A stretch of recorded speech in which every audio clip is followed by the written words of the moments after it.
مفلحون صدق اللہ مولانا العظیم وبلغنا رسوله النبی الکریم الامین ان اللہ وملائکتہ یصلون علی النبی یا ایہا الذین آمنوا صلوا علیہ وسلموا تسلیما الصلاة والسلام علیک یا سیدی یا رسول اللہ وعلى آلك وأصحابك يا سيدي يا حبيب الله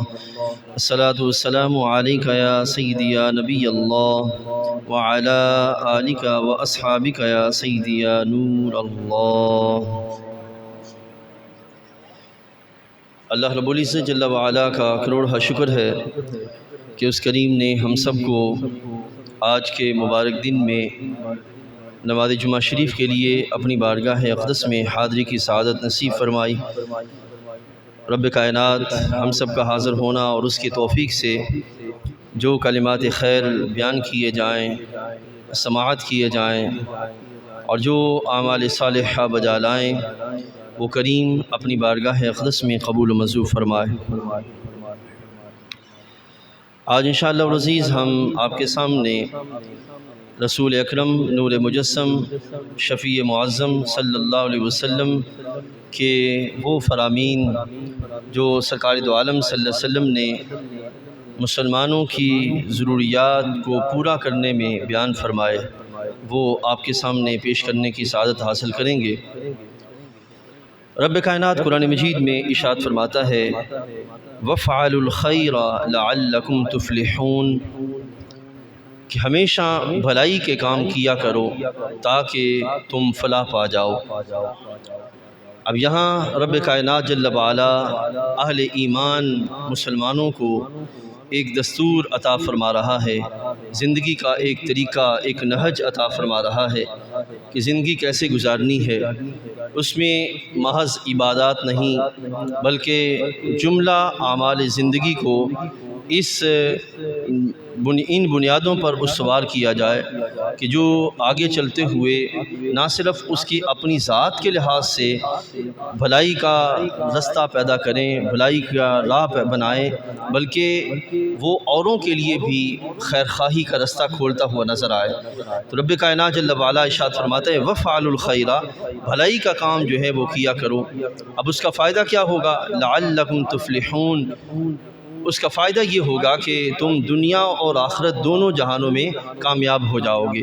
تو اس کا مطلب یہ ہے کہ مومن مسلمان جب ایمان کی بنیاد پر اللہ تعالیٰ کی رضا کی خاطر اعمال صالحہ کی راہوں کو اپناتا ہے، اور اعمال صالحہ میں وہ نماز روزہ تک ہی محدود نہیں رہتا بلکہ آگے بڑھ کے اپنی ذات کو نفع بخش بناتے ہوئے مسلم سوسائٹی کے اندر فلاح اور خیر کے رستے کھولتا ہے، تو رب ذوالجلال جل وعلا ارشاد فرماتا ہے کہ اس کا فائدہ یہ ہوگا کہ دنیا بھی سنورتی چلے جائے گی، اور نیت صالحہ کی بنیاد پر کرنے والوں کی بنیاد پر کرنے والے کاموں کے لحاظ سے اللہ تعالیٰ اس کی آخرت بھی سنوارنے کا اہتمام فرما دے گا۔ تو اس لحاظ سے یہ ہے کہ مومن کا طرز عمل کیا ہونا چاہیے، مومن کی روش کیا ہونی چاہیے، ایک سوسائٹی کے اندر مومن مسلمان کو کس انداز سے اپنا وقت جو ہے وہ گزارنا چاہیے، یہ پہلو ہمارے رب تعالیٰ جل وعلا نے بیان فرمائے۔ حدیث طیبہ میں بڑھتے ہیں، ہمارے آقا صلی اللہ علیہ وسلم نے ارشاد فرمایا عن عبداللہ ابن عمر رضی اللہ تعالی عنہما،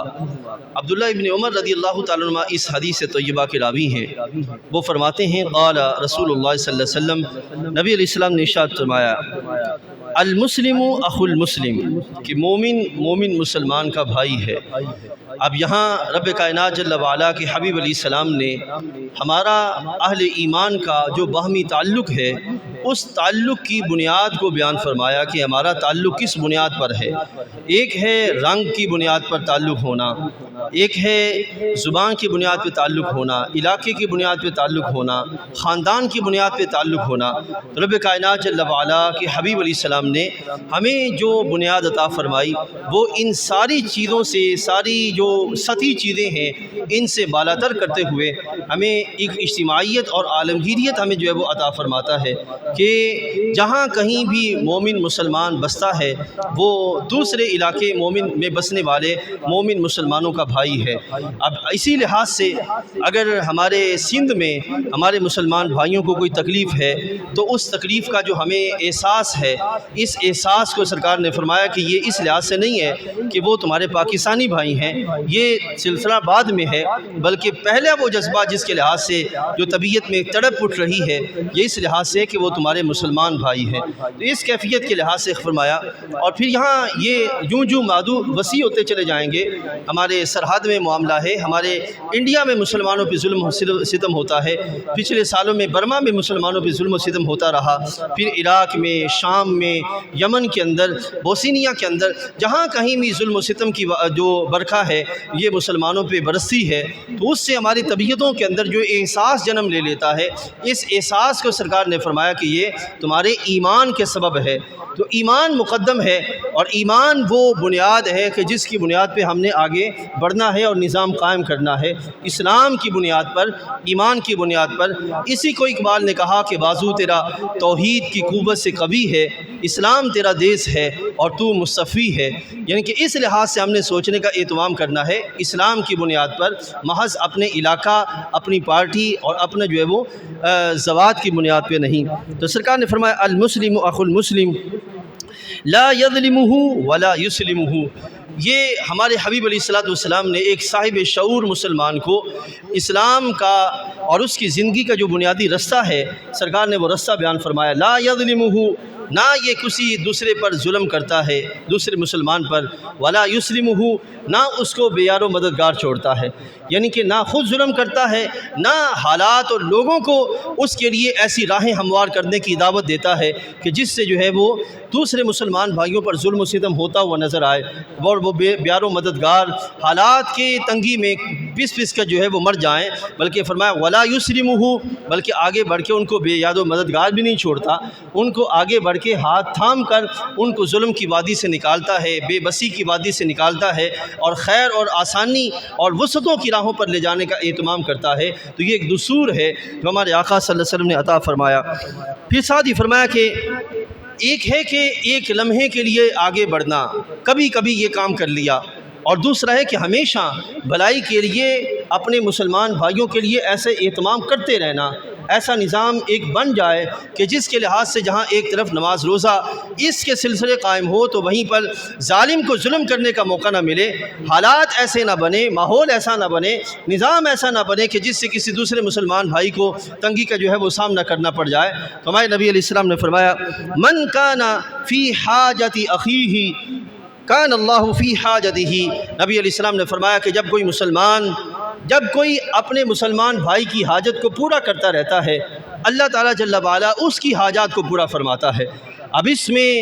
ہمارے صرف عام مسلمان بھائیوں کے لیے، عوام الناس کے لیے سبق نہیں ہے، بلکہ اس میں سبق ہے ہمارے حکمرانوں کے لیے بھی کہ وہ اپنی سیاست کی بنیاد کیا رکھیں، سیاست کو کس بنیاد پر جو ہے وہ لے کے چلیں، اور ہماری وہ پارٹیاں جو معاشرے کے اندر بنتی ہیں، مختلف قسم کی سوسائٹیز بنتی ہیں، یا مختلف قسم کے گروہ انفرادی طور پر یا اجتماعی طور پر اٹھتے ہیں، تو وہ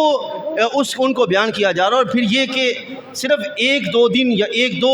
گھنٹے نہیں، ایک دو مہینے نہیں، بلکہ ہمیشہ خیر کے ایسے راہیں قائم کی جائیں جس سے مسلمان بھائیوں کے لیے ان کی آسانیوں کے سلسلے پیدا ہوتے رہیں اور ان کی حاجات جو ہیں وہ پوری ہوتی رہیں۔ اس لحاظ سے اب اس میں پوری اجتماعی طور پر اسلامی سوسائٹی کو ایک طرز دیا جا رہا ہے، ایک نہج دی جا رہی ہے کہ تم نے کیسے آگے بڑھنا ہے۔ سرکار نے فرمایا من کان فی حاجت اخیہ، جب کوئی مسلمان بھائی اپنے کسی دوسرے مسلمان بھائی کی حاجت کو پورا کرتا رہتا ہے، رب کائنات جل وعلا اس کی کان اللہ فی حاجتہ، اللہ تعالیٰ جل وعلا اس کی حاجت کو پورا فرماتا رہتا ہے۔ یعنی کہ اس نہج پہ ہمیں اپنا وقت گزارنا ہے، اپنی صلاحیتیں بنانی ہے، اپنی سوچ بنانی ہے، اپنا ارد گرد اپنا دائرہ بنانا ہے کہ ہم کسی کے کام آئیں، نہ یہ کہ اپنے کئی دوستوں کی جو ہے وہ گروپ ہوتے ہیں، اور کئی علاقوں کے اندر کئی طرح کے گروپ بنے ہوتے ہیں. اگر وہ گروپ محض انجوائمنٹ کے لیے ہیں تو وہ حالات کے تھپیڑوں میں گم ہو جائیں گے, ان کو کوئی بھی یاد نہیں رکھے گا. لیکن جو اپنی تعلقات کو ان بنیادوں پہ لے کے چلتے ہیں کہ ہم نے لوگوں کے لیے بھلائی اور خیرخواہی کی راہیں عام کرنی ہیں, تو ان کا یہ نتیجہ یہ نکلے گا کہ اللہ تعالیٰ فرماتا ہے. اور پھر یہ ہرگز یہ نہ سوچا جائے کہ بھئی ہم اگر کسی کی حاجت پوری کریں گے, ہمارے پاس 10 روپے ہیں 20 روپے ہیں, اور ہم ان 10-20 روپے میں سے 2-4 روپے اگر کسی کو دیں گے تو ہمارے 10 روپے میں کمی ہو جائے گی. رب کائنات جل وعلا ارشاد فرماتا ہے, حبیب علیہ السلام ارشاد فرماتے ہیں کہ جو کسی مسلمان بھائی کی حاجت پوری کرتا رہتا ہے وہ یہ نہ سمجھے کہ ہرگز اس کی حاجت پوری کرنے والا کوئی نہیں ہے. رب تعالیٰ فرماتا ہے تم دینے والے بنو, تمہیں دینے والی میری ذات ہے, میں تمہیں اپنی بارگاہ سے اپنے خزانوں سے تمہاری حاجت کو پورا فرما دوں گا. تو یہ ہے وہ سلسلہ جو ہمارے آقا صلی اللہ علیہ وسلم نے بیان فرمایا. پھر ساتھ ہی حبیب علیہ السلام فرماتے ہیں وَمَنْ فَرَّجَ عَنْ مُسْلِمٍ كُرْبَةً, نبی علیہ السلام نے فرمایا کہ جو تنگی کے دور میں کسی مسلمان کے لیے آسانی کرتا ہے, تنگی کے وقت میں کسی مسلمان کے لیے آسانی کرتا ہے, اور یہ ہم سب کے لیے ایک رستہ ہے, ایک طریقہ ہے, ہم سب کے لیے ایک نظام ہے کہ تنگی کے دور میں مسلمانوں کے لیے آسانی کرنا. اب سوچئے کہ ایک تو ابھی وقت آیا ہے ہمارے مسلمانوں پر کہ ان پر تنگی ہے, معاش کے اعتبار سے, زندگی کے اعتبار سے, نظام کے اعتبار سے, ان کے گھر کے اعتبار سے, معاشرت کے اعتبار سے ایک تنگی آئی پڑی ہے. ان کے گھروں کی چھتیں ختم ہو گئیں اور وہ بے یار و مددگار جو ہیں وہ اکثر و بیشتر لوگ باہر جو ہے وہ بیٹھے ہیں. ایک یہ پہلو ہے. اور دوسرا ہے ہماری اپنے علاقوں کے اندر, اپنے محلوں کے اندر کئی لوگ ایسے ہوتے ہیں جن کو تنگی کا سامنا کرنا پڑتا ہے. بہت سے لوگ ایسے ہوتے ہیں جو بیان کر دیتے ہیں, لیکن بعد ایسے ہوتے ہیں جو بیان نہیں کر پاتے. ان کے چہروں کی, ماتھوں کی اور پیشانیوں کی سلوٹیں جو ہوتی ہیں وہ بتاتی ہیں کہ ان کے اندر کا معاملہ کیا ہے. تو مسلمانوں کے باہمی روابط ایسے ہونے چاہیے کہ وہ کسی دوسرے مسلمان بھائی کی حالت کو دیکھ سکیں, سمجھ سکیں, ان کو پرکھ سکیں اور ان کی مصیبتوں کو دور کرنے کا اہتمام کر سکیں. ہمارے اندر ہماری صلاحیتیں ہم ایسی اپنی پروان چڑھائیں کہ ہم آپس میں ایک دوسرے کے لحاظ سے اتنے قریب ہو جائیں. تو سرکار نے فرمایا من فرج عن مسلم کربتن, جو کسی مسلمان بھائی کی مصیبت کے وقت جو ہے وہ وسعت پیدا فرماتا ہے, رب سرکار نے فرمایا فرج اللہ عنہ بها کربۃ من کرب یوم القیامہ, اللہ تعالیٰ قیامت کے دن کی مصیبتوں میں سے اللہ تعالیٰ اس کی ایک مصیبت کو دور فرما دے گا. یعنی کہ دنیا میں اگر وہ ایک مصیبت دور کرتا ہے, اللہ تعالیٰ اس کے بدلے قیامت میں کوئی مصیبت دور کر دے گا. تو آپ خود سوچئے گا کہ کوئی ایک کرے تو اس کے لحاظ سے یہ معاملہ ہے کہ تو تسلسل کے ساتھ مصائب کو دور کرنے کے لحاظ سے اسباب بناتا رہتا ہے. تو اس میں یہ ہرگز نہیں ہے کہ بندے کے پاس 2-4 روپے ہیں تو بندہ انہی کے لحاظ سے اہتمام کرے. نہیں, اس کے پاس بہت سے ہمارے دوست احباب ایسے ہوتے ہیں جن کی رائے دینا, کہ کسی کو مائل کرنا, قائل کرنا, اس کو انگلش میں کہتے ہیں کاؤنسلنگ. کسی کے اندر کاؤنسلنگ یہ بڑی اچھی ہوتی ہے. اگر وہ کسی اپنے کاروبار کے لیے لوگوں کو مائل کر سکتا ہے تو کسی دوسرے مسلمان بھائی کے لیے اس کو جو ہے وہ قائل کرنا, اس کا ذہن بنانا, اس کی سوچ بنانا, نبی علیہ السلام نے فرمایا کہ یہ بھی اسی میں داخل ہے. ایک ہے روپیہ دینا, یہ تو داخل ہے ہی, لیکن ایک مسلمانوں کے اندر ذہن بنانا, ایسا ماحول بنانا, ایسا نظام بنانا کہ ایک مسلمان بھائی, ایک علاقہ, ایک گروہ دوسرے مسلمان بھائیوں کے لیے جو ہے وہ رستہ ہموار ہو جائے. تو سرکار نے فرمایا کہ جو بندہ بھی ایسا کام کرے گا, اور اس میں کوئی قید نہیں لگائی کہ آپ نے زبان سے ہی کرنا ہے, یہ پیسے سے ہی کرنا ہے, فرمایا جو کسی طرح بھی آسانی پیدا کرے گا, رب کائنات جل وعلا کے حبیب علیہ السلام اس کے لحاظ سے فرماتے ہیں کہ اللہ تعالیٰ اس کی مصیبت کو دور فرمائے گا. پھر سرکار نے ارشاد فرمایا کہ ومن ستر مسلما سترہ اللہ یوم القیامہ, جو کسی مسلمان بھائی کی پردہ پوشی کرتا ہے. اب یہ ایک بڑا اس دور کے اندر جامع پیغام ہے ہمارے نبی علیہ السلام کا. یاد رکھیے گا, ایک بندہ ہے اس میں عیب ہے اس کی شخصی زندگی کے لحاظ سے,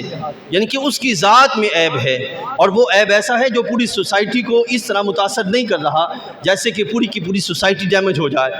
اب اس کے ذاتی عیب کے لحاظ سے ہمارے نبی علیہ السلام نے کیا فرمایا کہ ایسا ہرگز نہ کیا جائے کہ ہم آگے بڑھ کر کوششیں کریں کہ اس کے عیب کو اچھال کر سوسائٹی میں اس کو اور ذلیل کرنے کا اہتمام کریں یا اس کے لیے ذلت کی راہیں آسان کر دیں, بلکہ سرکار نے فرمایا کہ آگے بڑھ کر اس کے عیب کو پردہ ڈالنے کا, اس کے عیب کو دور کرنے کا, عیب کو چھپانے کا اہتمام کیا جائے. کیونکہ اگر ہم یہ پسند نہیں کرتے کہ کوئی ہمارے عیب کھولے تو ہمیں یہ بھی پسند نہیں ہونا چاہیے کہ ہم کسی کی عیب کھولے. تو سرکار نے فرمایا. اور پھر دوسرا یہ بھی بات واضح رہے, ایک ہے فرد کی شخصی زندگی کے اندر عیب کا ہونا, اور ایک ہے اجتماعی زندگی کے اندر عیب کا آ جانا. یعنی کہ ایسا عیب ہو جس کے سبب اجتماعی زندگی جو ہے وہ نقصان کی طرف جا رہی ہو. تو ایسے میں لازم ہے کہ ہم آگے بڑھ کر جو ذمہ دار ہیں ان کو اس لحاظ سے متنبہ کریں کہ یہ بندہ ایسے عیب رکھتا ہے جس سے پوری سوسائٹی تباہ ہو رہی ہے, اس کو کنٹرول کرنے کا اہتمام کیا جائے. یعنی کہ شخصی زندگی میں اس کی ذات کے لحاظ سے جو عیب ہے اس کے لحاظ سے بیان فرمایا کہ اس کو خود کنٹرول کرنے کا کام کیا جائے. اور اگر اجتماعی زندگی پہ اثر انداز ہو رہا ہے عیب, تو اس پہ مسلمانوں کے لیے لازم ہے کہ وہ آگے ان ذمہ داروں کے تک پیغام پہنچائیں جو ان کے عیب کو دور کرنے کا اہتمام کرتے ہوں. اس پر حدیث طیبہ میں آگے بڑھتے ہیں. ایک دوسری حدیث طیبہ آپ کے سامنے لاتے ہیں. نبی علیہ الصلوۃ والسلام نے ارشاد فرمایا کہ من نفس عن مؤمن کربۃ من کرب الدنیا, اسی مضمون پر آگے حدیث طیبہ چل رہی ہے. سرکار دو عالم صلی اللہ علیہ وسلم نے فرمایا کہ جو کسی مسلمان بھائی کی کربت کو, مصیبت کو دور کرتا ہے, سرکار نے فرمایا نفس اللہ عنہ کربۃ من کرب یوم القیامہ, اللہ تعالیٰ جل وعلا قیامت کی مصیبتوں میں سے اس کی مصیبت کو دور فرمائے گا.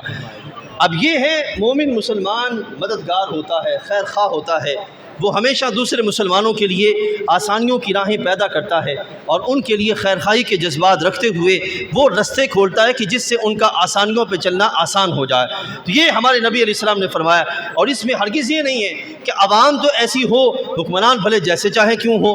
ایسے میں حبیب علیہ السلام نے ہر ایک کے لیے بیان فرمایا کہ ہر ایک ایسا ہونا چاہیے, مسلم سوسائٹی کے اندر ہر فرد ایسا ہونا چاہیے, پھر نتیجہ یہ نکلے گا کہ اس کے لیے آسانیوں کی راہیں پیدا ہو جائیں گی. سرکار نے فرمایا وَمَن يَسَّرَ عَلَى مُعْسِرٍ,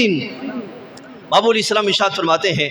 کہ جو کسی مسلمان بھائی کی تنگی کے دور میں آسانی پیدا کرتا ہے,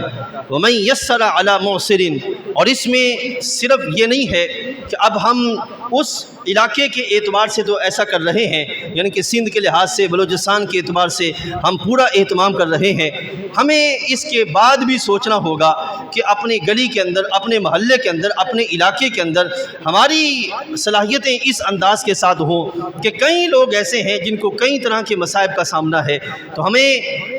پورے علاقے میں باخبر رہنے کی ضرورت ہے کہ ہم آگے بڑھیں اور زمانے میں مصائب کی نشاندہی کر کے ان کو دور کرنے کا اہتمام کریں. نبی علیہ السلام نے فرمایا وَمَن يَسَّرَ عَلَى مُعْسِرٍ, کہ جو کسی مسلمان بھائی کی تنگی کے دور میں آسانی پیدا کرتا ہے. اب تنگی کے دور میں کئی طرح کی تنگی ہو سکتی ہے. ایک بندہ گھر سے پریشان نکلا اور آگے سے اس کو ہمسایہ ملے وہ اس سے زیادہ پریشان ہو, تو سوچئے اس کی تنگی کون دور کرے گا. تو انداز یہ ہمارے نبی علیہ السلام نے فرمایا کہ اگر ہمیں تنگی ہے تو ہم کسی مسلمان بھائی کی طرف جا کر اس کی سامنے اپنی تنگیاں بیان نہ کریں, بلکہ اپنا سر اللہ کی بارگاہ میں رکھ دیں اور اس کی بارگاہ میں سجدہ ریزی کرتے ہوئے, اپنے آنسو بہاتے ہوئے اس کی بارگاہ سے اس بات کا اہتمام کریں کہ کریم اپنے کرم سے میری تنگی کو دور فرما. یعنی کہ اپنی تنگیاں رب کی بارگاہ میں رکھیں اور مسلمانوں کی تنگیاں دور کرنے کے لیے اپنے چہرے کو کھلا رکھیں اور اپنے چہرے پر مسکراہٹ رکھیں, اپنے الفاظ نرم رکھیں, اپنا انداز نرم رکھیں. یہ انداز ہے جو ہمارے آقا صلی اللہ علیہ وسلم نے ہمیں عطا فرمایا. اس نہج کے ساتھ ہمیں آگے بڑھنے کی ضرورت ہے. سرکار نے فرمایا وَمَن يَسَّرَ عَلَى مُعْسِرٍ يَسَّرَ اللَّهُ عَلَيْهِ فِي الدُّنْيَا وَالْآخِرَةِ, سرکار نے فرمایا کہ جو کسی مسلمان بھائی کی دنیا کے اندر تنگی دور کرتا ہے, رب کائنات جل وعلا دنیا اور آخرت ہر دو جگہ پر اس کے لیے تنگی دور کرنے کا اسباب پیدا فرمائے گا. یعنی کہ اب آسان لفظوں میں ایسے سمجھیے کہ جو دنیا میں لوگوں کے لیے آسانیاں پیدا کرتا ہے اس کے لیے بھی آسانیاں پیدا کی جاتی ہیں. جو دنیا میں لوگوں کے لیے نرمی رکھتا ہے اللہ تعالیٰ اس کے لیے بھی نرمیوں کا سامان جو ہے وہ پیدا فرمائے گا. جو دنیا میں لوگوں کے لیے خیر خواہی کے جذبات رکھتا ہے, یہ میرے بھائیوں ہمیں دستور عطا کیا جا رہا ہے یعنی کہ ہم اپنا پیٹ ہی نہ بھریں, اپنے نظام کو پورا نہ کریں, اپنا چولہا جلانے کا اہتمام نہ کریں, بلکہ اگر 2 روپے سے ہمارا چولہا جلتا ہے, ہمارے پاس 5 روپے ہیں, تو ہو سکتا ہے ہمارے 1 یا 1.5 روپے دینے سے کسی اور کا بھی چولہا جل جائے. تو اس چیز کا پورا جب وہ اہتمام کریں کہ ہم جو ہے وہ ہمارا ہاتھ دینے والا ہو, ہمارا قول کسی کے نظام کو درست کرنے والا ہو, ہمارے قدم کسی کی بھلائی کا اہتمام کرنے والے ہوں. اس انداز کے ساتھ اگر ہم اپنی سوسائٹی میں زندگی گزاریں گے تو سرکار نے فرمایا اس طرح کی سوسائٹی پھر دنیا اور آخرت میں اپنے لیے خیر اور بھلائی کے اہتمام پیدا کر لے گی. صحابہ کرام رضوان اللہ علیہم اجمعین کی زندگیوں میں کامیابیاں کیوں تھیں؟ ایک نہیں کئی ایسے واقعات آپ کو ملیں گے جس میں صحابہ اپنی مصیبتوں کو کنٹرول کرتے ہوئے، یعنی کہ اپنے پر جو آزمائش آئی اس کو کنٹرول کرتے ہوئے کسی دوسرے مسلمان بھائی کے لیے آسانی پیدا کر رہا ہے اور اس کی تنگی کو اللہ دور فرما رہا ہے، تو اس کی برکت سے اللہ تعالیٰ اس بھائی کی بھی تنگی دور کرتا تھا جو کہ تنگی دور کرنے کا اہتمام فرماتا تھا۔ اس لحاظ سے میرے بھائیوں ہمارا ذہن ایسا ہونا چاہیے۔ اب حدیث طیبہ میں کسی کے ذہن میں یہ خیال آئے گا کہ اگر میرے پاس 5 روپے ہیں اور میں اب ان 5 روپے میں سے بھی کسی بھائی کو 2-3 روپے دے دیتا ہوں یا 1 روپیہ دے دیتا ہوں یا 1.5 روپیہ دے دیتا ہوں تو میرا کیا بنے گا؟ میں تو خون پسینہ ایک کر کے میں نے پیسے کمائے ہیں، تو اب میرا کیا بنے گا میں اگر دے دوں گا؟ میں یہاں ایک فطری مثال دیتا ہوں، پھر آپ کو حدیث طیبہ میں لاتا ہوں۔ جو بزرگ ہیں وہ اس بات کو سمجھیں گے، جس کنویں میں سے پانی نکالا جاتا رہتا ہے، پانی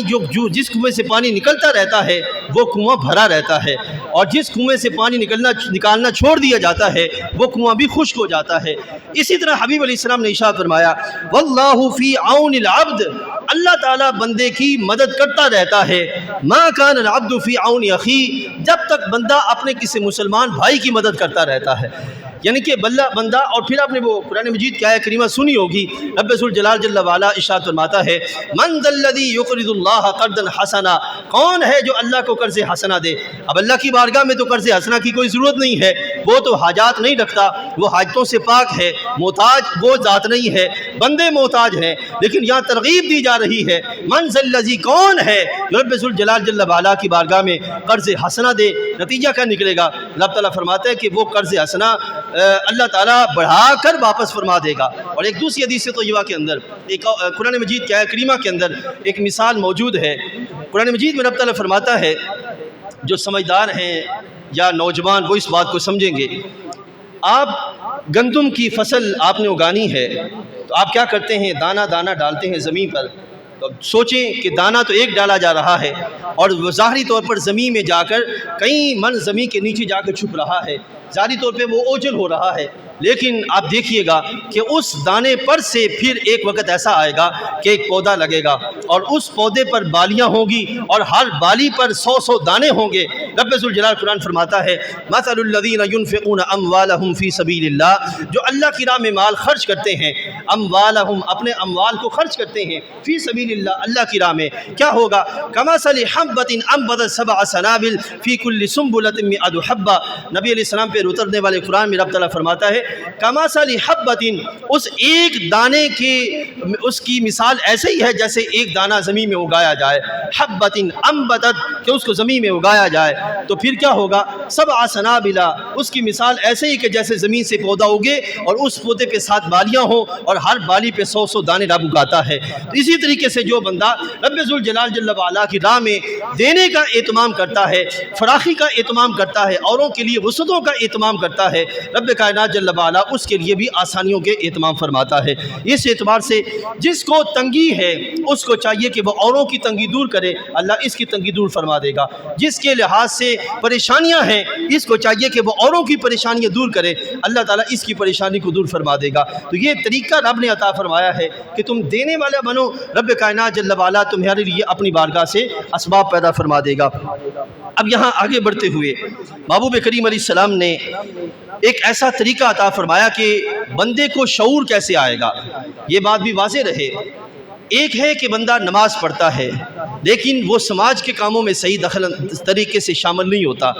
ایک بندہ ہے اپنے گھر کو درست رکھتا ہے لیکن سماج اور عبادات کے معاملات کو صحیح نہیں رکھتا۔ اس کا مطلب یہ کہ اس کو کامل طور پر شعور نہیں ہے اور دین کا صحیح فہم اس کو حاصل نہیں ہے۔ دین کا صحیح فہم یہ ہے کہ بندہ نماز بھی پڑھے اور سماج کے معاملات کو بھی خیر پر چلائے اور گھر کے معاملات کو بھی درست طریقے سے چلانے کا اہتمام کرے، کیونکہ ہمارے نبی علیہ السلام نے ہمیں جو دین عطا فرمایا وہ بیلنس دین ہے، وہ ون سائیڈڈ دین نہیں ہے کہ بندہ ایک ٹریک پہ چلتا رہے اور دوسرا ٹریک جو ہے وہ کھلا چھوڑ دے، خالی چھوڑ دے، بلکہ فرمایا کہ ہر ٹریک کو پورا کرنے والا مومن کامل مومن ہے اور صحیح طور پر آگے بڑھنے والا مومن ہے۔ تو اس کو کیسے شعور آئے گا؟ جب تک اس کو شعور نہیں آئے گا اس وقت تک جو ہے وہ سوسائٹی کے ہر مقام پر اپنا کردار نہیں ادا کرے گا۔ تو شعور اس کو کیسے آئے گا؟ شعور کے لیے اسے وہ علم چاہیے جو اللہ اور اس کے رسول نے اسے عطا فرمایا ہے۔ اب اس کے لیے سرکار نے فرمایا وَمَنْ سَلَكَ طریقا یلتمس فیہ علما، کہ جو بندہ علم حاصل کرنے کے لیے کسی طریقے پہ چلتا ہے۔ اب یہاں یہ بات واضح رہے، کیمسٹری، فزکس، بایو، اگر کوئی طالب علم ان چیزوں کا اسٹوڈنٹ ہے تو اس کو چاہیے کہ وہ اس کو صرف اور صرف جاب کے لیے جو ہے وہ حاصل نہ کرے، بلکہ اس رستے میں چلتے ہوئے کسی بھی سبجیکٹ کی فیلڈ میں گہرائی میں اترے اور اس کے اندر کمال پیدا کرے، اور پھر آگے سوسائٹی کے اندر اس کے لیے اس کی طرف سے لوگوں کے درمیان خیر کو عام کرنے کا اہتمام کرے۔ اگر وہ صرف جاب کے لیے استعمال کرتا ہے ان چیزوں کو، ارننگ جو ہے وہ ڈگریز حاصل کرتا ہے جسٹ فار ارننگ کے لیے، اس کا نتیجہ کیا نکلے گا؟ وہ اپنی ذات کو محدود کر بیٹھے گا، اپنی سوچ کو محدود کر بیٹھے گا، اور سوسائٹی میں اس کا وہ کمال اور مقام پیدا نہیں ہوگا جو کہ کمال مقام پیدا ہونا چاہیے۔ لیکن یہ کس میں؟ مومن کو ایمان کی بنیادوں پر ان راہوں پہ چلنے کا اہتمام کرنا چاہیے۔ اسی طریقے سے یہ ہے کہ ایک ہے کہ بندہ وہ یہ ڈگری کسی سبجیکٹ کے اندر لیتا ہے، لیکن اس نے صرف ڈگری نہیں لینی، اس کو سوسائٹی میں دوسرے مقامات پر جہاں جہاں اس کی ضرورت ہے اور اس کے اندر صلاحیتیں موجود ہیں، ان صلاحیتوں کے اعتبار سے کام کرنے کی ضرورت ہے۔ شعور ہوگا تو وہ وہاں پہ جا کے کام کرے گا، اور اگر شعور نہیں ہوگا تو وہ صرف اپنے گھر کی کوٹری میں بیٹھ کر اپنے پیٹ کو پورا کرنے کا اہتمام کرے گا۔ زمانہ بھاڑ میں جاتا ہے تو جاتا پھرے، مجھے اس سے کوئی قرض نہیں ہے۔ اسی طریقے سے اگر کوئی بندہ مارکیٹ میں آتا ہے، پیسے کماتا ہے اور پھر اپنے گھر کے معاملات کو صحیح طریقے سے چلاتا ہے اور سوسائٹی کے مختلف مقامات پر مختلف طریقوں سے جو اس کی ضرورت ہے وہ وہاں پر جا کے ضرورت پورا نہیں کرتا، اس کا مطلب یہ کہ وہ شعور کے اعتبار سے بڑا کمزور آدمی ہے، وہ بڑا محدود آدمی ہے۔ اس کو پتہ ہی نہیں ہے کہ یہ نہیں کہ ہر جگہ پر پیسے کی ضرورت ہوتی ہے، نہیں، کئی جگہ پر کلام کی بھی ضرورت ہوتی ہے، کئی جگہ پر افراد کی ضرورت ہوتی ہے، کئی جگہ پر رائے کی ضرورت ہوتی ہے۔ تو ہر لحاظ سے ہمارے نبی علیہ الصلوۃ والسلام نے مومن کو ذمہ دار اور کامل بننے کا حکم دیا ہے کہ وہ سوسائٹی کے اندر ہر لحاظ سے نفع بخش بنے، تاکہ سوسائٹی میں اس کی رائے سے، اس کے کلام سے، اس کی ذات سے اور اس کے جو مال ہے اس سے لوگوں کو نفع ہوتا ہوا نظر آئے۔ اور اس کا یہ کیسے بندے کو پتہ چلے گا؟ اس کا شعور دینے والا جو علم ہے وہ علم ہے جو اللہ اور اس کے رسول نے ہمیں عطا فرمایا ہے۔ اب دیکھیے سرکار نے فرمایا وَمَنْ سَلَكَ طَرِيقًا يَلْتَمِسُ فِيهِ عِلْمًا، کہ جو بندہ علم کے طریقے پر چلتا ہے، علم کو حاصل کرنے کے لیے چلتا ہے، سَهَّلَ اللَّهُ بِهِ طَرِيقًا إِلَى الْجَنَّةِ، اللہ تعالیٰ جل وعلا جنت کی طرف اس کی راہیں آسان فرما دیتا ہے۔ اب جنت کی طرف راہیں آسان کیسے ہوں گی؟ کہ جب وہ زندگی کے جملہ معاملات پر اپنی نیت کو بھی ٹھیک رکھے گا، اپنے کاموں کو بھی ٹھیک رکھے گا اور اس کے رزلٹ کا جو ہے وہ درست طریقے سے اہتمام کرے گا، پھر اس کے لیے جنت کی راہیں جو ہے وہ ہموار ہوں گی۔ لیکن اگر کوئی بندہ محض اور محض اپنے پیٹ کو پورا کرنے کے لیے اہتمام کرتا ہے تو نہ اس کے لیے دنیا ٹھیک ہوگی، نہ آخرت کا معاملہ ٹھیک ہوگا۔ اس لحاظ سے میرے بھائیو ضروری ہے کہ ہم آگے بڑھیں اور علم کی جو مجالس ہیں، مجالس علم ہیں، ان میں بیٹھنے کا اہتمام کریں۔ میں یہاں انشاءاللہ پھر کبھی یہ موضوع لاؤں گا کہ سائنس کی بنیادوں پر جو آلات ہماری زندگی میں آ چکے ہیں، اگر ہم گھر میں بیٹھ کر اپنے اوقات میں سے دیکھیں کہ کتنا وقت ہمیں فری ملتا ہے، اور پھر دیکھیں کہ اس فری وقت میں ہم اپنے آپ کو کہاں اس جو ہے وہ مصروف رکھتے ہیں، تو ہمیں خود بخود پتہ چل جائے گا کہ ہم جو ہے وہ فری وقت میں کتنا نفع حاصل کر رہے ہیں یا کتنا نقصان کی طرف جو ہے وہ جا رہے ہیں۔ یہ جو فری وقت ہے، اس وقت بڑی تیزی سے لابی یہ کام کر رہی ہے کہ مسلم نوجوان کے فری وقت کو ایسے فضول کاموں میں لگایا جائے کہ اس کو مصروف وقت میں خیر کی طرف کسی بھی طرف جانے کا جو وہ موقع نہ مل سکے۔ تو یہ ایک بہت بڑا موضوع ہے میرے بھائیوں۔ اپنے جو فری وقت ہے، یعنی کہ کام سے آپ فارغ ہو گئے، عموماً یہ ہوتا ہے کہ چلیں فلم دیکھنے چلتے ہیں، چلیں لوگوں کے پاس گپے مارنے چلتے ہیں، یا چلیں جو ہے وہ اپنے موبائل پر جو مختلف گیمز اور اس طرح کی دوسری چیزوں میں اپنا کافی وقت صرف کر دیا جاتا ہے۔ اس کا نتیجہ کیا نکلتا ہے؟ تھک ہار کے سو جاتا ہے۔ وہ اپنے وقت کو صحیح طریقے پر استعمال نہ کرنے کے سبب سوسائٹی کے اندر ایک ایسا آدمی بن کے رہ جاتا ہے جو یوز لیس ہو، جس کا کام صرف ارننگ ہو اور لوگوں کو اپنے گھر والوں پہ جو ہے وہ خرچ کرنا ہو، اس کے سوا وہ اور کسی کے کھاتے میں نہیں رہتا۔ شریعت مطہرہ نے بندہ مومن کو ایسا کرنے کا حکم نہیں دیا۔ جہاں نماز پڑھنے کا حکم دیا، صدقات کرنے کا حکم دیا، وہاں اپنے فری وقت کو صحیح معنی میں استعمال کرنے کا حکم دیا، تاکہ وہ وہاں پر سے کیا کرے؟ اللہ تعالیٰ کا جو ہے وہ فضل حاصل کر سکے۔ اس فری وقت کو صحیح معنی پہ جہاں پہ آج ضرورت ہے استعمال کرنے کی، وہ کیا ہے کہ بندہ مجالس علم میں بیٹھے۔ کہاں بیٹھے؟ مجالس علم میں بیٹھے، وہاں اپنے فری وقت کو جو ہے وہ استعمال کرے۔ اس سے کیا ہوگا؟ نبی علیہ السلام نے فرمایا کہ وَمَجْتَمَعَ قَوْمٌ فِي بَيْتٍ مِّن بُيُوتِ اللَّهِ تَعَالَى، کہ جب کوئی قوم اللہ تعالیٰ کے گھروں میں سے کسی گھر میں جمع ہوتی ہے، ہم آج جمعہ پڑھنے کے لیے آئے ہیں، اللہ کے گھر میں جمع ہیں، اور اس سے پہلے یہ درس قرآن ہو رہا ہے، یہ درس حدیث یہ دیا جا رہا ہے۔ اب نبی علیہ السلام نے فرمایا کہ وَمَجْتَمَعَ قَوْمٌ فِي بَيْتٍ مِّن بُيُوتِ اللَّهِ، اللہ تعالیٰ کے گھروں میں سے کسی گھر کے اندر کوئی قوم جمع ہوتی ہے۔ اب یہاں پہ تو ہم مجبور ہیں اکثر و بیشتر کہ ہم جمعہ پڑھنے کے لیے آئے ہیں، چلے 4 منٹ پہلے چلے جاتے ہیں، یہ اس کے فائدے کی بات ہے 4 منٹ پہلے آنا۔ لیکن اگر کوئی شروع سے پہلے آئے، اس طرح اپنے فری وقت میں یا اپنے اوقات میں سے وقت نکال کر، گنجائش نکال کر، آپ اس بات کو سمجھتے ہیں کہ بہت دفعہ ایسا ہوتا ہے کہ ہم اپنے کاموں میں سے اپنے بہت سے ایسے کام بھی آ جاتے ہیں جس کے لیے ہمیں وقت نکالنا پڑتا ہے، تو اس کے لیے وقت نکالنے کا اہتمام کریں۔ سرکار نے فرمایا وَمَجْتَمَعَ قَوْمٌ فِي بَيْتٍ مِّن بُيُوتِ اللَّهِ، جو اللہ تعالیٰ کے گھروں میں سے کسی گھر میں جو ہے وہ جمع ہوتے ہیں، اور پھر کیا ہوتا ہے؟ یتلون کتاب اللہ، وہاں پر اللہ تعالیٰ کی کتاب کی تلاوت کی جاتی ہے۔ وہ وہاں پہ کیوں جمع ہوتے ہیں؟ علم حاصل کرنے کے لیے۔ اور پھر وہاں پہ کیا ہوتا ہے؟ یتلون کتاب اللہ، اللہ تعالیٰ کی کتاب کی تلاوت کی جاتی ہے۔ پھر ساتھ ہی کیا ہوتا ہے؟ یتدارسونہ بینہم، آپس میں وہ ایک دوسرے سے اس کتاب کا فہم حاصل کرتے ہیں جس کی تلاوت کی گئی ہوتی ہے، یعنی کہ قرآن مجید فرقان حمید میں سے جو شعور حاصل ہوتا ہے اس کو وہ لینے کی کوشش کرتے ہیں۔ میں انتہائی معذرت کے ساتھ یہاں پہ کہنا چاہتا ہوں، اہل سنت و جماعت ہمارا اکثر و بیشتر حال یہ ہو چکا ہے کہ اول تو وہ علم کی مجالس ہمارے ہاں اب بہت محدود ہو گئیں، ہمارا ذوق ہی ایسا بن گیا ہے کہ جو مجالس ہیں ہم ان میں بہت کم جاتے ہیں، اور اگر جائیں بھی تو اس وقت جاتے ہیں جب دعائے خیر ہونے کو ہوتی ہے کہ چلیں ہم بھی شہیدوں میں شامل ہو جائیں۔ میرے بھائیو، یہ ہمارا رویہ انتہائی نقصان دہ ہے، اس سے ہمیں شعور نہیں ملے گا، جب شعور نہیں ملے گا تو ہم کام نہیں کریں گے، جب کام نہیں کریں گے تو پھر ہم روئیں گے اسلام کدھر جا رہا ہے، مسلمان کدھر جا رہے ہیں، حالات کیا پیدا ہو رہے ہیں۔ میرے بھائیو، حالات تب ٹھیک ہوں گے جب مسلمان ٹھیک ہوگا۔ آج کا مسلمان خسارے میں ہے، اسلام اپنے عروج کی طرف ہے۔ اسلام کو خسارہ نہیں، مسلمان خسارے میں ہے۔ مسلمان خسارے میں کیوں ہے؟ اس کو شعور نہیں ہے، اس کو کام کا پتہ نہیں، زمانے میں ذمہ داریاں کیا ہیں، ذمہ داریاں کیسے پوری کرنی ہیں، اس کو خبر نہیں ہے۔ نبی علیہ السلام نے فرمایا کہ جب کوئی قوم اللہ کے گھروں میں سے کسی گھر میں جمع ہوتی ہے اور پھر وہاں پہ قرآن کی تلاوت کی جاتی ہے اور قرآن کا فہم حاصل کرنے کا اہتمام کیا جاتا ہے، تو پھر کیا ہوتا ہے؟ الا نزلت علیہم السکینہ، اللہ تعالیٰ اس قوم پر، اس مجمع پر اپنی بارگاہ سے سکون نازل فرماتا ہے۔ سکون رب ذوالجلال اس قوم کو نازل فرماتا ہے۔ یہ یاد رکھیے گا، آپ جتنے بھی سائیکیٹرسٹ ہیں ان کے پاس چلے جائیں اور ان سے جا کے پوچھیں کہ انسان کی جو سب سے بڑی وجہ جو اس کی پریشانی کی ہے وہ کیا ہے؟ وہ کہیں گے کہ سب سے زیادہ بڑی وجہ نقصان کی یہ ہے کہ اگر کسی نے کسی کا حق کھایا ہے تو اس وجہ سے اس کو نقصان ہو رہا ہے، وہ مینٹلی طور پہ ڈسٹرب رہے گا۔ اگر کسی کی عزت پہ ڈاکہ ڈالا ہے وہ مینٹلی طور پہ ڈسٹرب رہے گا۔ اگر کسی کو ظلم کی راہ پر لے جانے کا اہتمام کیا ہے وہ مینٹلی طور پہ ڈسٹرب رہے گا۔ اور پھر حقیقت آپ سائنٹسٹ سے بھی پوچھیں کہ جو بندہ جتنا زیادہ قرآن پہ غور و خوض کرتا ہے اتنا زیادہ اس کو سکون کی راہ میسر آتی ہے۔ تو میرے بھائیوں، یہ علم کی مجالس سے سب سے زیادہ اس وقت ہمیں ضرورت ہے کہ ان چیزوں کی طرف آئیں اور سکون حاصل کریں۔ حضرت سیدنا عمر فاروق رضی اللہ عنہ ارشاد فرماتے ہیں کہ جب کوئی بندہ اپنے گھر سے نکلتا ہے علم کے حصول کے لیے،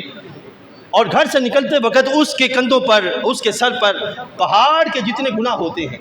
لیکن جب وہ علم کی مجلس میں آ کے بیٹھ جاتا ہے اور یہاں سے اٹھ کر پھر جب واپس جانے لگتا ہے، آیا تھا تو گناہوں کے پہاڑ لے کر آیا تھا، لیکن جب اٹھ کے واپس جا رہا ہوگا تو سارے گناہ معاف ہو چکے ہوں گے۔ اب یہ سارے گناہ کیسے معاف ہوں گے؟ اس لیے نہیں کہ محض آنا، یقیناً محض آنا بھی بڑا برکت والا ہے، لیکن وہاں پر بیٹھ کر اس کو جو شعور آئے گا، وہ اپنی زندگی میں اعمال صالحہ کی طرف بڑھنے کا اس کی طبیعت میں جذبہ پیدا ہوگا، وہ گناہوں سے اس کی طبیعت میں جو اس کو سوچ دی جائے گی وہ توبہ کرے گا۔ تو یہ توبہ کرنا اور پھر نیکیوں کی اعمال کا ارادہ کرنا اور اس کی طرف بڑھنے کا جذبہ پیدا ہو جانا، یہ ساری چیزیں وہ ہیں جو بندے کی گناہوں سے نکلنے کا اور اللہ کی طرف سکون کی طرف داخل ہونے کا سبب بن جائیں گی۔ تو اس اعتبار سے میرے بھائیوں، محبوب علیہ السلام فرماتے ہیں یہ سکون کا سبب بنے گا۔ وغشیتہم الرحمہ، صرف سکون نازل نہیں ہوگا بلکہ اللہ تعالیٰ کی طرف سے رحمت جو ہے وہ ڈھانپ لے گی، اور صرف رحمت جو ہے وہ نہیں ڈھانپ لے گی، نبی علیہ السلام نے فرمایا وحفتہم الملائکہ، اللہ تعالیٰ کے جو فرشتے ہیں وہ اس قوم کو سنبھال لیں گے، اس قوم کو اپنے گھیرے میں لے لیں گے۔ اور پھر اگلا معاملہ کیا ہے؟ علم کی مجلس میں جا کے بیٹھنا اور اس علم حاصل کرنا از ابتدا تا انتہا، جانا صرف اس لیے کہ ہم علم حاصل کرنے جا رہے ہیں، صرف اس بنیاد پہ جانا۔ آج معذرت کے ساتھ اہل سنت و جماعت ہمارے دوستوں میں یہ آگئی کیفیت کہ ہم صرف اس لیے جاتے ہیں کہ لنگر کے وقت میں پہنچ جائیں اور لنگر کھا لیں۔ 100 میں سے 20% صرف ایسے ہوتے ہیں جو صرف اور صرف علم حاصل کرنے کے لیے آتے ہیں، باقی 80% کا جو عوام کا یہ حال ہوتا ہے کہ یا دعاؤں میں شامل ہو جائیں کہ چلیں دعاؤں کے سلسلے میں ہماری حاجات پوری ہو جائیں، یا یہ کہ جو ہے وہ ہم لنگر کے وقت پہنچ جائیں۔ مجھے ذرا سوچ کے بتائیے، اگر ہم جب تک اپنے پیٹ کے دور سے باہر نہیں نکلیں گے ہم آگے کی کیسے سوچ سکتے ہیں؟ ہم اپنی حاجات میں پھنسے رہیں گے، ہم کیسے آگے کی سوچ سکتے ہیں؟ میرے بھائیو، آج ضرورت اس بات کی ہے پیٹ کے دائرے سے باہر نکلیں، اپنی ضروریات کے دائرے سے باہر نکلیں اور اپنے آپ کو اس نہج پہ لے جانے کا اہتمام کریں جو ہمیں ان دائروں سے کی قید سے باہر نکالنے کا رستہ دیتی ہے۔ پھر نتیجہ کیا نکلے گا؟ اب سنیے، میں اس بات کو ختم کرتا ہوں حدیث طیبہ بیان کرتے ہوئے۔ سرکار نے فرمایا وَذَكَرَهُمُ اللَّهُ فِي مَنْ عِنْدَ، کہ جب مجلس ختم ہو جاتی ہے، اہل علم اپنے اپنے گھروں میں روانہ ہو جاتے ہیں، طلب علم کے لیے آنے والے اور علم پھیلانے والے اپنے اپنے علاقوں کی طرف روانہ ہو جاتے ہیں، تو فرشتے اللہ کی بارگاہ میں حاضر ہوتے ہیں۔ اب دیکھیے کتنی خوش بختی ہے ان لوگوں کے لیے جو علم کی مجالس میں جا کے بیٹھتے ہیں، کتنی خوش بختی ہے۔ سرکار نے فرمایا فرشتے جب اللہ کی بارگاہ میں حاضر ہوں گے تو اس وقت وہ زمین سے جو کچھ رپورٹ لے کے گئے ہوں گے وہ اللہ کی بارگاہ میں پیش کریں گے، اور ان کا تذکرہ بھی ہوگا جو بدی کی راہ پہ ہیں، اور ان کا تذکرہ بھی ہوگا جو علم لینے کے لیے بیٹھے ہیں۔ اب دیکھیں، بندہ اپنے گھر میں جا کر کافی وقت بیٹھنے کے سبب اس کو اب آرام کی ضرورت ہے، وہ بستر پہ لیٹ گیا، سو گیا، لیکن اس کی خوش بختی جو ہے وہ اپنے عروج پر ہے۔ رب ذوالجلال کی بارگاہ میں فرشتے اس کا تذکرہ کر رہے ہیں۔ تو یہ میرے بھائیوں علم کی راہوں پر چلنے کی برکات ہیں جو رب ذوالجلال کے حبیب علیہ السلام نے بیان فرمائی۔ آخر میں سرکار نے فرمایا وَمَن بَطَّأَ بِهِ عَمَلُهُ لَمْ يُسْرِ بِهِ نَسَبُهُ۔ سرکار دو عالم صلی اللہ علیہ وسلم نے ارشاد فرمایا یہ ایک جامع پیغام ہے ہر مسلمان بھائی کے لیے، وہ چھوٹا ہے یا بڑا ہے، وہ بڑے خاندان کا ہے یا چھوٹے خاندان کا، وہ چودھری ہے یا کوئی اور ہے۔ نبی علیہ السلام نے ارشاد فرمایا جس کا عمل اس کو آگے نہیں لے جا سکا اس کا نسب اس سے کبھی آگے نہیں لے جا سکے گا۔ یہ سرکار نے فرمایا جس کا عمل اس کو آگے نہیں لے جا سکا، کامیابی کی طرف نہیں لے جا سکا، اس کا نسب کبھی اس کو آگے نہیں لے جا سکے گا۔ اگر کسی کا باپ اس کے لیے 10 لاکھ چھوڑ گیا لیکن وہ خود کمزور آدمی ہے، نہ اس کو استعمال کرنا صحیح آتا، نہ کاروبار میں صحیح لگانا آتا، نہ اللہ کی راہ میں صحیح خرچ کرنا آتا ہے، تو کیا ہوگا؟ وہ 10 لاکھ ضائع کر بیٹھے گا۔ تو جس کا عمل، اور پھر دوسری طرف ایک بندہ ذمہ دار ہے، سمجھدار ہے، باشعور ہے، وہ 10 لاکھ کو کاروبار میں لگاتا ہے، اللہ کی راہ میں خرچ کرتا ہے اور صحیح نظام قائم کرتا ہے، نتیجہ کیا نکلے گا؟ وہ اس 10 لاکھ کے سبب کئی 10 لاکھ اپنی زندگیوں میں پیدا کر لے گا۔ تو یہ ہمارے نبی علیہ السلام نے فرمایا جس کا عمل اس کو آگے نہیں لے جا سکا اس کا نسب کبھی اس کو آگے نہیں لے جا پائے گا۔ اس اعتبار سے میرے مسلمان بھائیوں، اگر ہم صرف یہ سوچ رکھیں کہ ہم امت مسلمہ میں ہیں اور عمل کے اعتبار سے بالکل خالی دامن ہو کے بیٹھ جائیں کہ بھئی ہمارا کوئی ضرورت نہیں ہے ہم کام کریں، وہ اور لوگ ہیں جن کا ذمہ ہے کہ وہ کام کرنا، ہم اس سوچ میں بیٹھ جائیں تو یاد رکھیے گا تاریخ کے ورق پہ کہیں ہمارا نام نہیں ہوگا، کہیں ہمارا کام نہیں ہوگا، ہمارے خاندان میں کوئی ہمیں یاد نہیں رکھے گا۔ قائد اعظم محمد علی جناح کو کیوں یاد رکھا جاتا ہے؟ محمد علی جناح کے بعد اقبال کو کیوں یاد رکھا جاتا ہے؟ تاریخ کے اوراق پر جو روشن نام ہیں وہ کیوں ہیں؟ میرے بھائیوں، ان کا عمل زندہ تھا، اس عمل کی برکت سے اللہ نے ان کے ناموں کو باقی رکھا۔ آج یہ سفر کا مہینہ ہے، اس سفر کے مہینے کے اندر آپ کو داتا صاحب کا عرس شریف نظر آئے گا، خواجہ اجمیر کا عرس، حضرت امام ربانی کا عرس شریف نظر آئے گا، حضرت بہاؤالدین زکریہ ملتانی کا عرس شریف نظر آئے گا، پیر میر علی شاہ کا عرس شریف نظر آئے گا۔ ہم نے صرف یہ سوچ رکھا یہ بڑے بڑے پیر تھے اس واسطے ان کا عرس ہوتا ہے۔ نہیں میرے بھائیوں، کسی کے پیر ہونے کے سبب اس کو یاد نہیں رکھا جاتا۔ زمانے میں کئی پیر ایسے آئے ہیں جن کا آج زمانے میں کوئی نام نہیں ہے، ان کا نام صرف اس وجہ سے ہے کہ انہوں نے اپنی راتوں کو رب کی بارگاہ میں زندہ کیا اور دن کو مخلوق کی خدمت میں اپنے آپ کو لگائے رکھا، جس کا نتیجہ یہ نکلا کہ آج بھی وہ زندہ ہے، نام بھی زندہ ہے، کام بھی زندہ ہے، ان کے نام میں بھی برکت ہے اور کام میں بھی برکت ہے۔ اس اعتبار سے میں اپنے سب مسلمان بھائیوں کو عرض کروں گا خدا را ہم ہوش کے ناخن لیں، ہم اپنی راہوں کو سیدھا کرنے کا اہتمام کریں، اپنے پیٹ کو بھرنے کے بجائے نظام کی درستگی میں اپنا حصہ ڈالیں، پھر نتیجہ یہ نکلے گا اللہ دونوں جہانوں کی بہاریں عطا فرمائے گا۔ وآخر دعوانا ان الحمد للہ رب العالمین۔